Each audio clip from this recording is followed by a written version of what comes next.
The main entrance is for the heirs, Nella. Use the service door, and try not to let the neighbors see you in that rusted sedan. My father, Ambrose, sneered through the intercom. His voice was cold, like a winter wind hitting glass. He refused to even unlatch the front gate for me. I stood in the falling snow, my fingers numb as I clutched a handmade gift I had spent weeks making for my mother's birthday. I looked up at the massive stone mansion that was supposed to be my home, but the gates stayed shut. Suddenly, the roar of a powerful engine filled the air. My brother Callan sped past me in a brand-new Italian sports car, the tires kicking up a wave of freezing slush that splashed all over my coat. He didn't even look back or slow down. He was the golden boy, the chosen heir, while I was just the mistake daughter they kept in the shadows. To my father, I was a social embarrassment, someone to be hidden away while the boys were groomed for the throne. The heavy iron service door finally buzzed open with a loud, mechanical click. As I stepped into the dark hallway meant for deliveries and trash, I saw Callan standing in the foyer with my father. He wasn't giving him a birthday card. He was handing him a thick legal document. I moved closer, hiding behind a marble pillar, and my heart shattered. It was a formal legal petition to have me removed from the family trust. They were trying to erase me from the family history, while I was still standing on their porch. My name is Leona, and for 24 years, I've been the invisible daughter of the billionaire Sterling dynasty. My father, Ambrose, built an empire on shipping and logistics, but he built his family on a foundation of favoritism. While my brothers, Callan and Evander, were given venture capital and luxury cars for their birthdays, I was given a modest allowance and a list of rules. I was told repeatedly that a woman's only value in the Sterling family was a strategic marriage to another powerful name. To the world, I am just a struggling graduate student living in a cramped apartment. My family treats me like a charity case who can't even manage a checkbook. But for the last 3 years, I've been living a secret life. I am the anonymous founder of Aegis, a high-tech logistics firm that is currently shaking the market. While my father ignored me at family dinners, I was building a system more efficient than his. Now, Aegis is secretly short-selling my father's dying shipping empire, preparing to take it all. I watched from the shadows as my father signed Callan's petition with a flourish. They laughed together, talking about how the Sterling bloodline was finally pure. They had no idea that the weak girl they just disinherited was the one holding the keys to their financial survival. I gripped the birthday gift in my hand, feeling a strange mixture of pain and cold determination.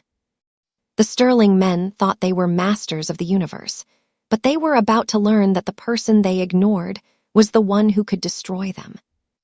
I stepped out from behind the pillar and walked into the grand foyer. The air was thick with the scent of expensive lilies and the cold weight of condescension. My mother, Nerissa, was sitting on a velvet sofa, scrolling through her phone. She didn't even stand up to greet me or acknowledge the slush-stained coat I was wearing. Instead, she gestured toward a small mahogany table where a single white envelope sat. "We've decided it's time for you to be independent, Nella," she said, using the nickname I hated. She handed me a check for $5,000 and a thick stack of legal papers. "This is a gift from your father. Sign this waiver, and you'll never have to worry about the family's burdens again," she said with a fake smile. I looked at the papers. It wasn't just a waiver for the trust. It was a trap. Buried in the fine print was a massive non-compete clause. If I signed it, I would be legally prevented from ever working in the tech or logistics industry for the rest of my life. They weren't just taking my inheritance, they were trying to take my future. They wanted to make sure I could never build anything of my own that might rival the Sterling name. Nerissa looked at me with bored eyes, waiting for me to obey as I always had. "It's for the best, dear. You were never cut out for the stress of the business world," she added. I looked at the check, then at the waiver, and then at my mother. For the first time in my life, I didn't feel like a victim. I felt like a predator. "I'm not signing this," I said, my voice steady and clear. The room went silent. My father, Ambrose, stepped forward, his face turning a dark shade of purple. He didn't expect defiance from the daughter he had spent years breaking down. He let out a loud, mocking laugh that echoed through the marble hall. "You think you have a choice? Look at you, Leona. You're wearing a coat from a thrift store and driving a car that belongs in a scrapyard.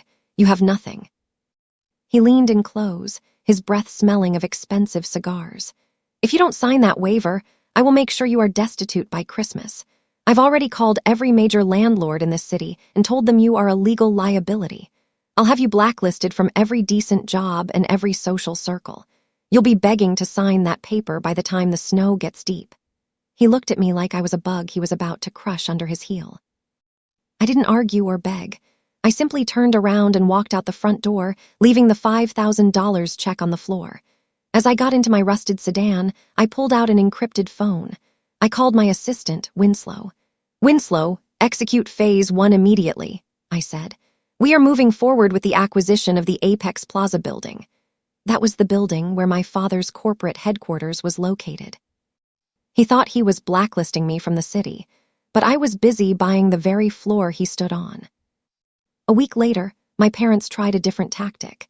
They sent an invitation for a peace dinner at one of the most exclusive restaurants in the city. When I arrived, I found them sitting with a man named Osric. He was a billionaire heir 3 times my age, with greasy hair and a smile that made my skin crawl. It didn't take long to realize the truth. My father had sold me to Osric to settle a massive debt Callan had racked up at a high-stakes poker game in Macau. Osric looked at me like I was a piece of jewelry he was considering buying. My father and mother kept talking about how lucky I was to have caught the eye of such a powerful man. They treated me like a silent object at the table. But when my parents went to the bar to order another round of drinks, Osric leaned in and whispered to me, "I don't actually want a wife, Leona. I want the keys to your father's secure server farm, and I know you have the access codes." He thought I was the weak link in the Sterling chain. He believed that because I was ignored and mistreated, I would be easy to manipulate or scare into stealing for him. He didn't realize that I didn't need to steal the codes. I had already rewritten them. I looked at him and smiled a very different kind of smile. "You're right, Osric. I am the weak link. But you should be careful with links. Sometimes they're part of a chain that's pulling you toward a cliff." It was the day of my MBA graduation. I had worked through the nights for 2 years, building my company by day and studying by night. I was the valedictorian of my class, a huge achievement that should have made any parent proud. I sat in the front row, wearing my cap and gown, looking into the sea of families in the audience. I searched for the faces of Ambrose and Nerissa, but their seats were empty. My heart gave a small, familiar throb of pain, but I pushed it down. Later, I checked the news on my phone. My family wasn't at my graduation because they were at a lavish yacht launch for my brother Evander. He had just purchased a 200-foot vessel using company funds, and my parents were there celebrating his business success. They hadn't even sent a text message to congratulate me. I stood alone on the university lawn, feeling like the invisible girl all over again. The world saw the Sterling name and thought of success, but I knew it was just a hollow shell. Suddenly, a stranger approached me with a massive bouquet of rare black roses. He was tall, with sharp eyes and a tailored suit that didn't have the Sterling crest. "Congratulations, valedictorian," he said.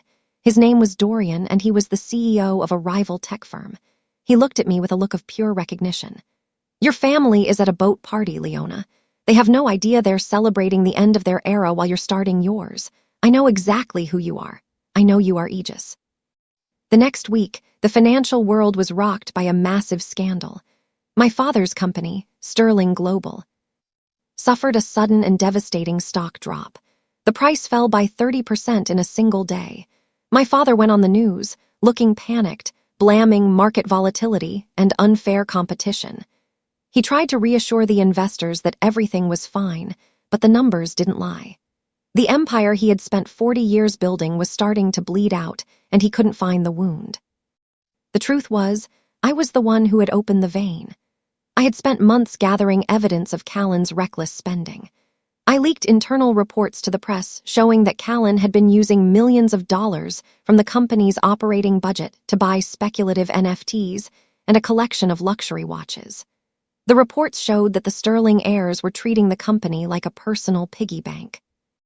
Investors realized that the company's leadership was a mess, and they started pulling their money out in a panic. I sat in my office at Aegis, watching the stock tickers flash red. I felt no guilt. My father had called me a liability and a daydreamer, but now my daydreams were costing him millions. He had groomed his sons for the throne, but he had failed to teach them the value of the kingdom. Callan was a fool, and Evander was a ghost. They were the real liabilities, and the market was finally seeing what I had seen my entire life. The hostile takeover had begun, and I was the one leading the charge. To save their image and stabilize the falling stock, the family made a desperate move. They announced my engagement to Osric in a national press release without even telling me. They published photos of us from that dinner, cropped to make it look like a romantic date. They told the media that the Sterling-Osric union would create a new era of stability and power. They thought the news of a billionaire marriage would distract the investors from Callan's scandals and keep the company afloat for a few more months. They thought I would just go along with it to save the family name. They assumed I would be grateful for the promotion from invisible daughter to billionaire wife. But they forgot that I was no longer playing by their rules. I didn't call my father to scream. I didn't send a legal letter. Instead, I held my own press conference in front of the building I had recently acquired. I stood before the cameras, looking poised and professional, and I dropped a bomb that the Sterlings never saw coming. "I am not engaged to Osric," I told the reporters, my voice echoing across the plaza. "I haven't spoken to that man in weeks, and I never will again." I then held up my new legal identification. "As of today, I have officially changed my last name. I am no longer Leona Sterling. I am Leona Aegis. I have no connection to the Sterling Global Company or its leadership." The stock price, which had started to recover, crashed even harder. I had publicly disowned my own family, and the world was watching. I returned to my small apartment that evening, feeling the weight of the day's events. But when I reached the door, I found my key wouldn't turn.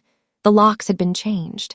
Standing in the hallway was my father's head lawyer, Silas, with a smug smirk on his face. He was holding a stack of legal papers. "The Sterling Family Investment Group purchased this entire apartment complex this afternoon, Leona," he said. "The owner has decided your lease is a risk to the building's reputation. You have 10 minutes to pack your things." He thought he could humiliate me by making me homeless. He expected me to cry and beg for more time. He even had 2 security guards standing behind him, ready to throw my boxes into the street. "Your father wanted you to know that actions have consequences," Silas added. "You wanted independence. Now you have it. Good luck finding a hotel that will take a risk like you." They were using every bit of their power to crush my spirit and force me back into submission. I didn't cry. I didn't even look upset. I pulled out my phone and made a quick call. "Winslow, fire the law firm of Silas and Associates. As of 1 minute ago, Aegis Holdings has completed the purchase of the parent company that owns the Sterling Investment Group's debt." I looked at Silas, whose smirk was slowly disappearing. "I am the new owner of this complex, and I am your new boss. You have 10 minutes to clear out your office before I have security escort you into the street. You're fired." With my apartment safe, I decided to visit the only person who had ever truly loved me. I went to the high-end nursing home where my grandmother, Eulalie, lived. She was 85 years old and had been the matriarch of the family before my father took over. She was the one who had taught me that a woman's mind was her greatest weapon. When she saw me, her eyes twinkled with a secret knowledge. "The lions are roaring, aren't they, Leona?" she whispered, her voice frail but strong. She reached into her bedside drawer and pulled out an old, tarnished silver key. She pressed it into my hand, her fingers trembling. "Your father thinks he took everything from your mother's estate, but he forgot about the private safety deposit box at the old bank downtown," she said.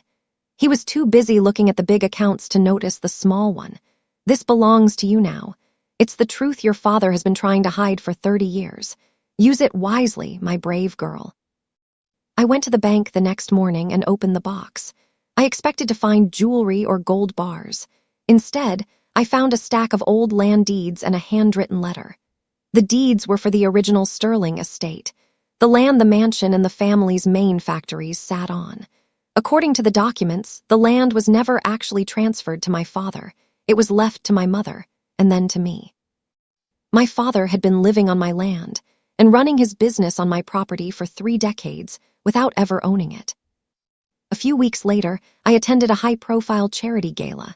My family was being honored as Philanthropists of the Year, a title they had basically bought to repair their image.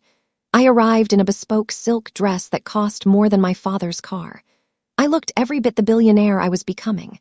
When I walked into the ballroom, the whispers started immediately. I could see my father across the room, his eyes bulging with rage at the sight of me.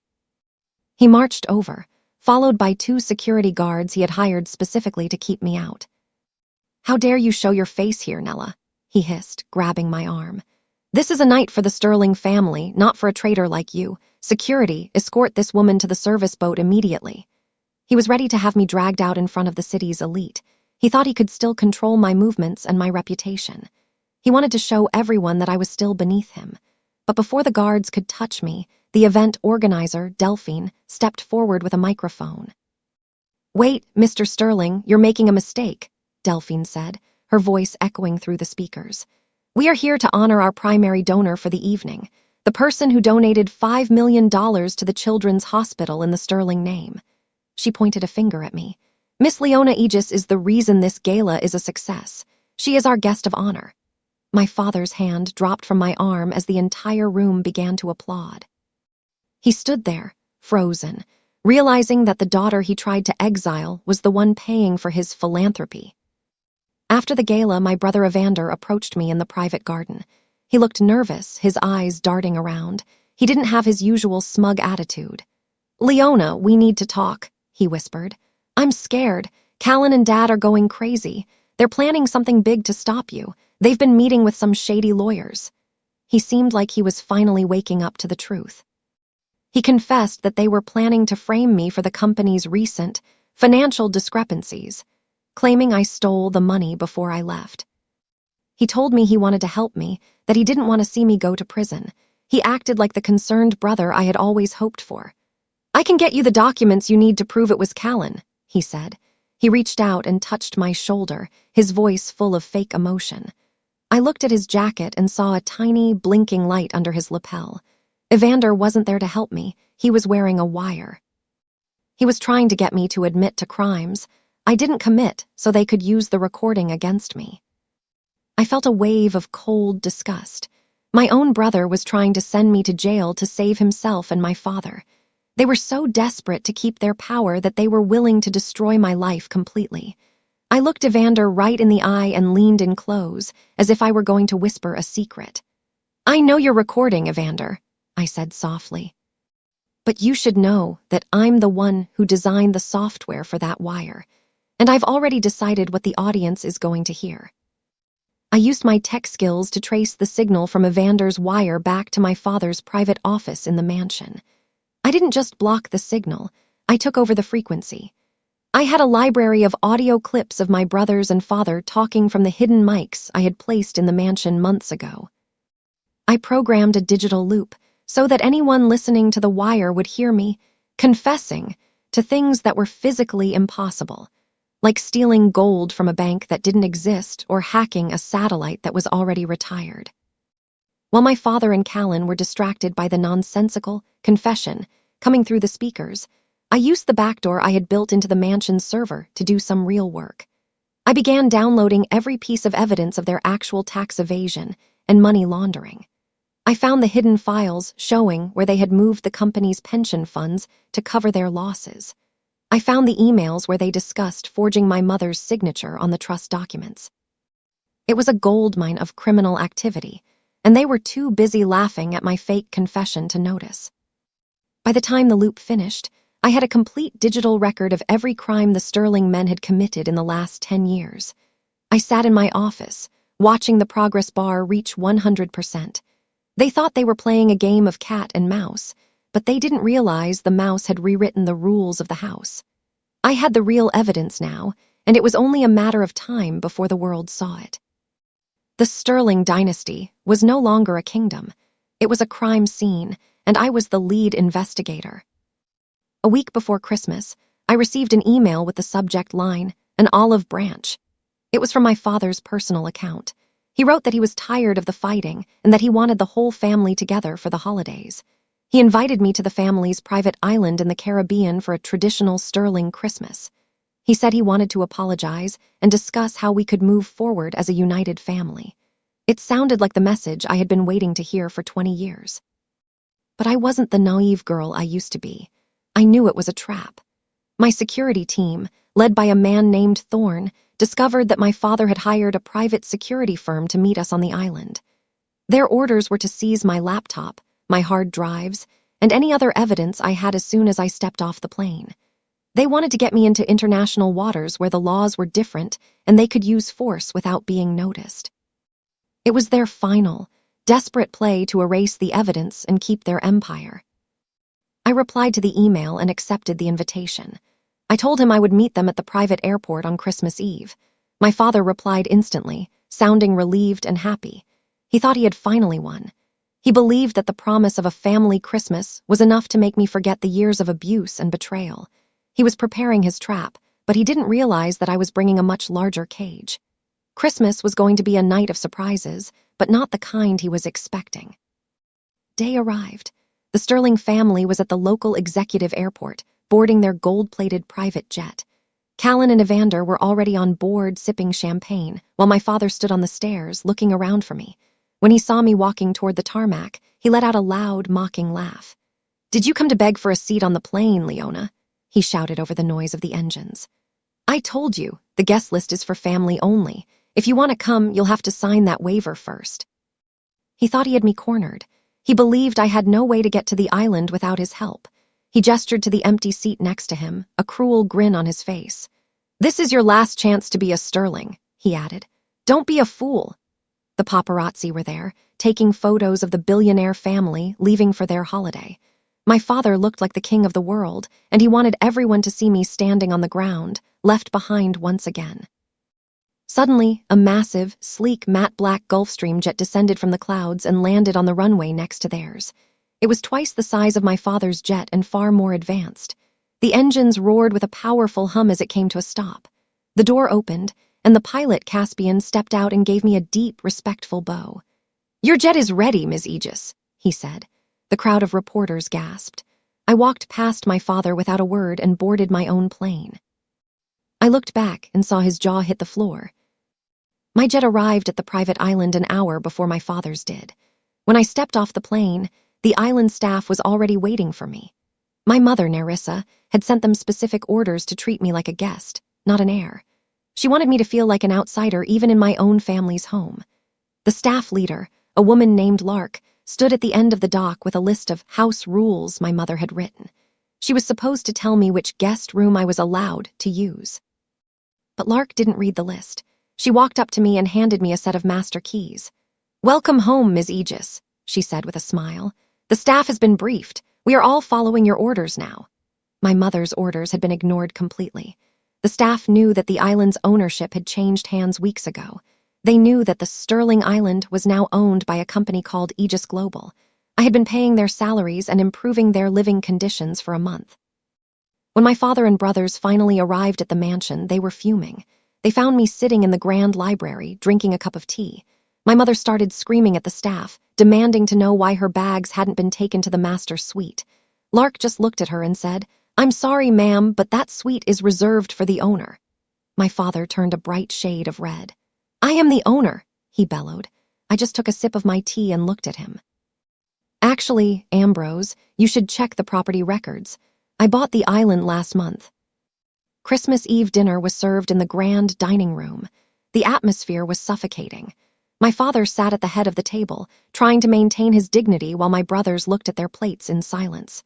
Halfway through the meal, my father raised a glass of expensive wine. "To my loyal sons, the future of the Sterling name," he said, ignoring me completely. He then turned his cold gaze toward me. "Now, Leona, enough of these games. You've had your fun. Hand over Aegis as reparation for the shame you've caused this family, and we can forget all of this." He actually believed that he could demand my company as a gift. He thought that because he was my father, he had a right to everything I had built.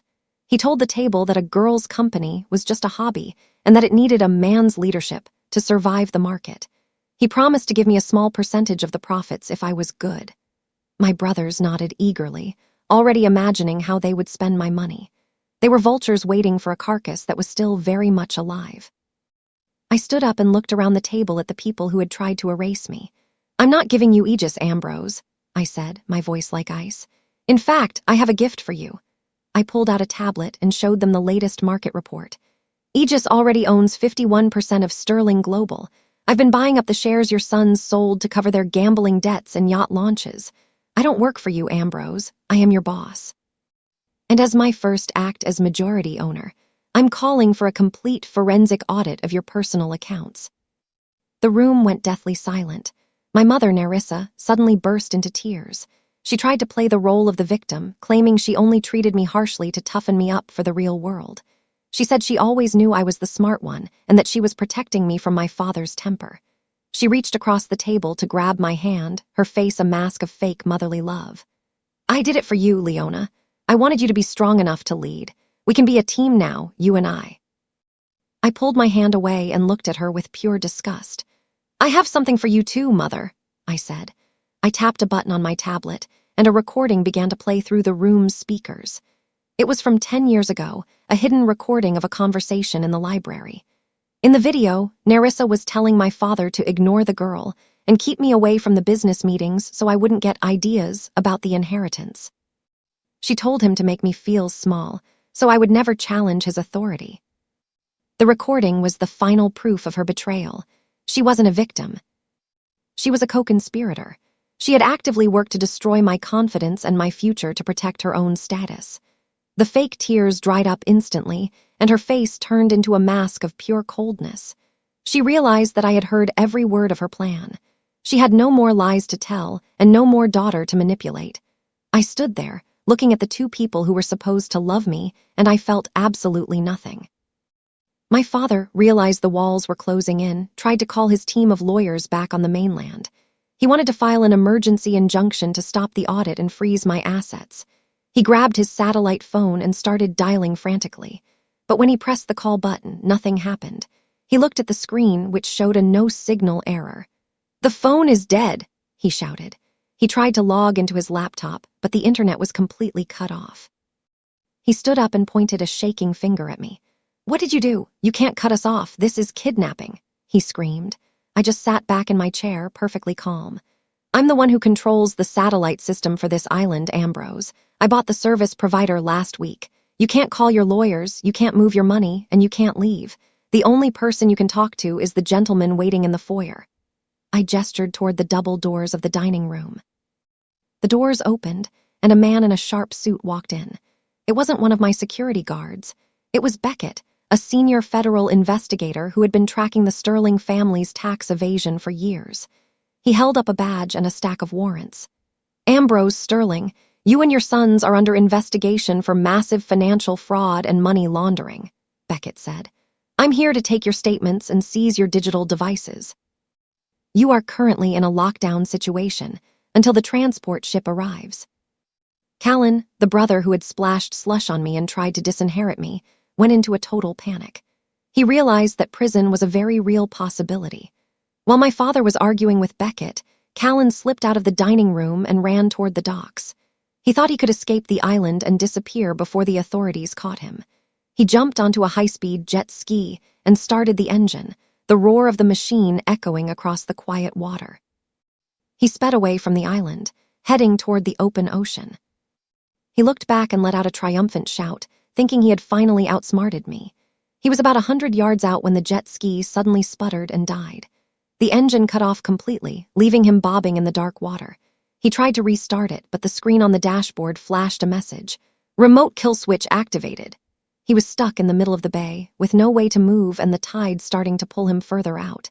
He looked back at the shore, his face filled with terror. I walked down to the dock with a megaphone. "You can swim back when you're ready to sign a full confession, Callan," I shouted. "Or you can wait for the Coast Guard. Either way, the Sterling boy isn't running away this time." He sat on the dead machine, looking small and pathetic in the middle of the ocean. He realized that the mistake sister he had mocked for years was the one who held the power to save him or let him sink.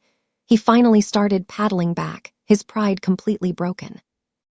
Back in the mansion, my father realized he had no moves left. He tried one last, desperate bribe. He pulled me into the corner of the library, his voice a low, frantic whisper. "Leona, listen to me. I'll give you everything. I'll give you the Sterling name, the mansion, the CEO chair. I'll retire and let you run it all. Just tell the investigator that this was all a big misunderstanding. Tell him the documents are fakes. Save the family reputation, and you can be the queen you always wanted to be." He thought that after everything, I still wanted his approval. He believed that the Sterling name was the ultimate prize I was fighting for. He looked at me with a desperate hope, waiting for me to say yes. But I just looked at him with a sense of pity. He still didn't understand that I had already built my own name, and it was much stronger than his. I didn't need his CEO chair because I was already the one who owned the building. "I don't want your dying empire, Ambrose," I said, my voice steady and firm. "The Sterling name is a brand of corruption and greed. I've already started a new legacy with Aegis, and I'm hearing away your entire board of directors. They're leaving you because they want to work for a leader, not a bully. You didn't lose your company because of me. You lost it because you forgot that loyalty is earned, not bought. Enjoy the silence, Father. You're finally getting the independence you wanted from me." Christmas morning arrived, but there were no gifts under the tree for the Sterling men. They sat in the grand living room, surrounded by federal agents, waiting for the transport boat to take them to the mainland for questioning. The atmosphere was grim and cold. My father noticed a single, heavy envelope sitting on the coffee table under the tree. He thought it might be a last-minute legal reprieve or a message from an old ally. He grabbed it and ripped it open, his hands shaking. It wasn't a Christmas card or a legal stay. It was a formal invoice from my grandmother's estate. "What is this?" he gasped, his face turning pale. I stepped into the room, holding a cup of coffee. "It's a bill for 30 years of storage fees for the land your mansion and factories sit on, Ambrose. Since the land legally belonged to grandmother Eulalie, and then to me, you've been trespassing for 3 decades. The court has already approved the back rent and interest charges." The total on the invoice was more than the Sterling family's remaining liquid assets. I had literally turned his own home into a debt he could never pay back. He realized then that he hadn't just lost his company, he had lost his very foundation. The land he had looked down on me from was actually mine the whole time. He sat back in his chair, the paper fluttering to the floor. It was the ultimate irony. The man who had tried to make me destitute was now the one who was truly bankrupt. The transport boat arrived at noon to take them away. I stood on the porch, watching as the federal agents led my father and brothers toward the docks. They looked like shadows of the men they had been just 2 days ago. My mother, Nerissa, lingered behind, trying to beg me for a place to stay. "Please, Leona," she sobbed. "I can stay in the guest house. I'll be quiet. I'll do whatever you want. Don't throw your own mother into the street." I looked at her, and for a moment, I saw the woman who had tucked me in when I was a small child. But then I remembered the recording. I remembered the years of silence while my brothers were groomed and I was ignored. "I'm sorry, Mother, but the guest house is already occupied," I said firmly. "I'm turning it into a shelter for young girls who were told they weren't enough and had their futures stolen by their families. They need a safe place to grow, and you're no longer part of that world." I gave her 1 hour to pack her personal clothes and jewelry. She realized that her motherly influence had no more power over me. She walked down the steps, her head bowed, and boarded the boat with my father. They were leaving the island they had called their own, heading toward a world where they were no longer the Sterling dynasty, but just 3 people facing a long list of crimes. I watched the boat disappear into the horizon, finally feeling the weight of the past lift off my shoulders. As the service boat carrying my family reached the mainland docks, the news broke across every major channel. The Sterling dynasty had officially collapsed. The reporters were waiting at the docks, cameras flashing as my father and brothers were led away in handcuffs. The story of the invisible daughter who took down a shipping empire was the only thing anyone was talking about. The public was shocked by the evidence of fraud and the way I had been treated for being a girl. The press was waiting for them because I had tipped them off. My secret PR head, Ottilie, had been coordinate with the media for weeks. She ensured that the moment of my family's fall was captured for the whole world to see. There would be no secret deals or quiet settlements for the Sterlings. Their crimes were public, and their shame was permanent. They had spent decades caring about their reputation, and now that reputation was a punchline for the entire world. I watched the live feed from my tablet, seeing the look of pure shock on my father's face as he saw the crowd of reporters. He realized then that he wasn't just losing his money, he was losing the only thing he truly valued, his image. He tried to cover his face with his jacket, but it was too late. The Sterling legacy was officially over. I turned off the tablet and looked out at the ocean, feeling a sense of peace I hadn't known in my entire life. I was finally free. I sat on the deck of my private jet, looking down at the island as we lifted off. I wasn't alone. I was with my new executive team, Kai, Rowan, and Edris. They were the people who had helped me build Aegis from a daydream into a global powerhouse. We were already discussing our next move, a new project that would revolutionize the way the world thought about technology and equality. We were a team of mistakes and misfits who had proven that the world belonged to those who worked for it. My phone buzzed on the table. It was a text message from an unknown number, but I knew the area code. It was from my father. "Please, daughter, we can fix this, I'm sorry," it read. I looked at the message for a long time, remembering the girl who had stood in the snow with a birthday gift, waiting for a gate that never opened. I felt no anger, and I felt no need for an apology. His words were just empty sounds in a world that had moved on without him. I didn't reply to the message. I simply pressed a button and blocked the number forever. I looked out the window as the island disappeared into the clouds. "Where to, Ms. Aegis?" the pilot, Caspian, asked over the intercom. I smiled and leaned back in my seat. "Head to a city where nobody knows the name Sterling, Caspian," I said, "but make sure everyone knows the name Leona." The jet surged forward, heading toward a horizon that was finally mine to own. I had arrived, and I was never going back.